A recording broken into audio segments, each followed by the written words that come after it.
மேடையில் வீட்டிருக்கக்கூடிய இயக்குநர்கள், நடிகர்கள் அனைவருக்கும், வந்திருக்கக்கூடிய பத்திரிகை துறை நண்பர்கள் அனைவருக்கும் என்னுடைய வணக்கம். நான் இறந்தவன் பேசுகிறேன். ஏன்னா போன ஞாயிற்றுக்கிழமை யாரோ ஒரு நண்பர் வந்து என்னை ஃபேஸ்புக்கில் கொண்டுட்டார், நான் செத்து போயிட்டேன்.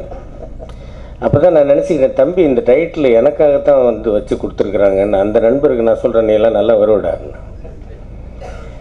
படத்தை பற்றி பேசுவோம். அதாவது தம்பி தான் ஃபோன் பண்ணாப்புல, நான் சீமானண்ணனோட தம்பி பேசுகிறேன், நாகேந்திரன், மூத்தவர் இந்த படத்தில் நடிக்கணும், உடனே ஆஃபீஸ்க்கு வாங்க.